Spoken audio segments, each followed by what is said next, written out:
How you doing? So I want to talk about Pluto stationing direct as well as Mars entering Scorpio. I think that'd be really interesting, really fun to talk about, and really enjoyed doing this last time. This is a joint I rolled up with some of my solar herbs that I got from when I made some Sol in Leo during that Venus retrograde phase. That's pretty good. Anyways, that's what I'm smoking on today. But Pluto stationing direct. So what does that mean? Now, I think a lot of Pluto stationing direct is kind of tied up with going into Aquarius. Seeing a lot of those themes that kind of came up during that time, kind of picking up, kind of being tied together. I think a lot about Pluto needing to lift the heavy objects, needing to lift those really heavy, dense parts of our lives that no other people understand unless they actually know us, unless they have experienced that with us or in some degree on a level of society that other people have experienced it collectively. So we're seeing that wrap up with Capricorn, all that stuff, Pluto leaving Capricorn, that's obviously initiating that kind of, we're done here. The kind of cardinal degrees where Pluto is kind of ratcheting things up is kind of changing to the fixed signs into Aquarius. And so, especially with Aquarius, the sign of the sun's fall, I really see the Pluto going into there as being kind of calling a new world order, calling that using various means and efforts, socially, culturally, worldly, just how all those kind of intertangle and intertwine with each other, the deep structures of power that are and that exist, and kind of the chasms that they've created in order to maintain their power, in order to maintain that structure. What does that look like? What's the underbelly of that? As well as it being important to recognize that this is a time where Pluto's stationing direct, so all of those passengers aboard the Pluto train are kind of getting off, departing, but also it's kind of the last second for them to get back on. So you're seeing a lot of these themes tied up of where are we going with this Pluto energy? We're going to Aquarius, going towards a new world order, brave new world. What does that look like? What does that mean? And how are we not going to let the Capricorn ways tie us up and get us rerouted in some sort of tyrannical mess that leaves us divided and separates us from the people? So that's what I think we're getting into with the Pluto stationing direct, going into Aquarius.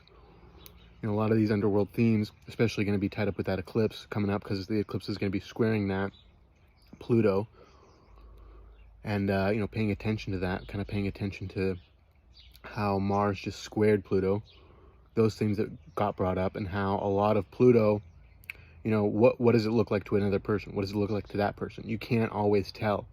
No one is kind of the true canary in the mine, so to speak. No one experience is fundamentally overwhelming and big enough to capture the collective in a way that any one-sided kind of argument, that Libran kind of balancing, you can't really negotiate with that. You can't really say, oh well, this person is more deserving. Everyone's tribe matters. What community is acting like they're the only ones relevant?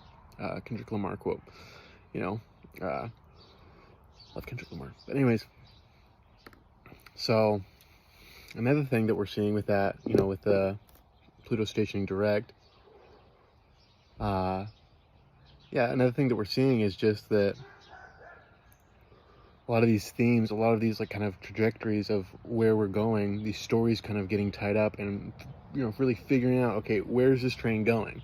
That Capricorn, Cancer, those cardinal degrees, where's this going? What are we doing with this? What is this? What is the purpose of this? Because we can start it, but we don't know where it's going to end.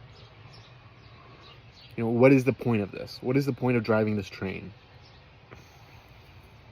What is the point of getting involved in that? And how can we use that to our advantage? How can we use these Plutonian kind of endeavors pulling that big train of weight? And how can we ultimately, pull that train? I not to get lost in this kind of metaphor with the train, but I just think a lot about Pluto. It's a lot of heavy shit that Pluto's got to deal with. A lot of heavy, deep shit Pluto's got to kind of line that train cart from the mines and carry all that stuff that was on Earth from Capricorn and carry it. We're kind of carrying and we're moving on. We're going into Aquarius. We're kind of, okay, now that we've done all the digging here, we kind of got to go to Aquarius land and figure that out. So, yeah, I think with that, we'll kind of see more themes of that, but, yeah. Let's move on to Mars. So Mars. Now Mars, I'm really excited about Mars stationing, or Mars moving into Scorpio. I'm really hopeful for that. Not hopeful, but excited to take advantage of it. 'Cause that's what we have to be mindful of, is, these things happening, these events, these astrological happenings. We really have to get into the idea of how can we use this to our advantage? How is the skies portending us our success in whatever way? Or, the opposite. But also recognizing that ultimately our success kind of falls with our defeats, Mars, our losses. Mars deals a lot with that. Mars deals with conflict. Mars deals with when we lose, when we make accidents, when shit does not go our way, when shit hits the fan. How do we courageously defend ours when we're not successful? How is our character getting divided, and how are we actually portraying who we want to be? What are our actions? What do they line up with? What does that mean, in the grand scheme of things? And how can our actions get micromanaged and diffused into some bigger issue that catalyzes someone else's idea of who we are and ultimately leaves us defenseless to defend ourselves, to really take advantage of what we have given to us. Anyway, so, I think that's kind of the feeling with Mars squaring Pluto, kind of the feeling defenseless, because you're just like, you have the overcoming position, but at the same time, there's that kind of Plutonian, just Pluto kind of pulls the rug out from Mars, so to speak. But it stations direct. There's a lot of caveats to this. I don't want to get kind of lost in any one of them, but just acknowledging, if we examine all these parts, it's not reflective of saying, oh, well, it's all good because all of it comes up good. It all combines into something that's kind of good because that part was good, but this part was bad. I guess it evens out. No, it's kind of acknowledging that it doesn't really even out. It is what it is, and kind of acknowledging all these things and not really trying to, force them to play nice with each other, but just kind of acknowledging this is the world that we're in. This is what's going on. And a lot of the Scorpio kind of tendencies is just to kind of just leave it be and kind of go to where you need to go. Dig your own tunnel, get into your own desires. Leave that shit behind. Not be in convoluted bullshit, of someone else's, but be in your own convoluted bullshit, If you're really going to take that route, not like letting someone else's bullshit dictate your day, not letting someone else's conflict dictate your day, being so deep and ingrained in your own desires that you're like, well, this is my desire and I'm living it right. I think there's a certain part of Scorpio where Scorpio doesn't show, Scorpio just does. And I think that we really have to get involved with that. We have to get in line with that. We have to show more of the Venusian, we're getting that Venus star, or the morning star Venus is going to come into Libra pretty hot. And we're just going to have to deal with, but, kind of acknowledge that how we show ourselves, how we portray ourselves, how we are handling these kind of social situations with more levity. And kind of maybe not digging into the Scorpio all the way. We just had that South Node go through Scorpio, so maybe it was a little bit more apparent of what's going on. Kind of the collective, especially with that North Node Taurus being like, this is where we're at. We need to go here. Now we're kind of getting that Aries North Node with... acknowledging, okay, we do have to go towards the Aries energy, but we have to do it in a smart way, because ultimately so much light can maybe block our vision and block us from seeing what we can actually do and create in a positive way. So I think that's important to recognize, seeing these kind of themes, seeing how these themes can teach us, can help us, can help implement us, can be implemented into our lives to help us become better. As well as taking advantage of the milky dew of the stars that is distilled through magic.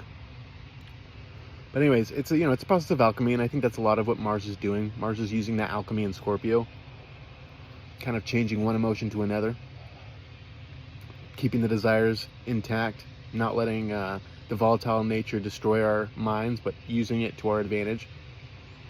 Saying if it's volatile, then it's volatile and I don't have to worry about it, because if it's volatile enough, then it's going to break apart and I'm going to move on to something else. I don't need to be worrying about all this shit. I don't need to be worrying about, this is happening there, that's happening there. That's life. Mars is better at accepting that and not getting ingrained in this whole hearsay of, that person has this, that person has this. Mars is like, no, I have my own shit. I need to take advantage of my own shit, not get in my own way. That's another thing that, Mars, we have to remind ourselves, we do the good work we do, and then we kind of feel guilty about maybe taking advantage of the things that we need to do, taking advantage of our lives even, to a certain extent, like mismanaging the kind of creation that I think we can take part in. Because I think on a real level, like, there's some shit people don't like that we do. There's some real shit people really don't like that we do, but you know what? It's not their fucking lives. And I don't like being managed, That's Mars. Don't like being managed. Don't like being told how to do things that I like to do.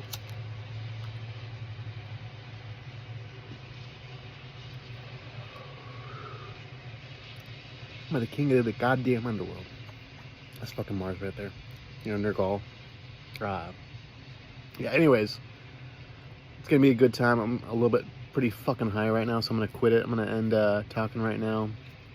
Excited for that Mars to enter Scorpio, and I hope you are too. Let's take advantage of that and enjoy it.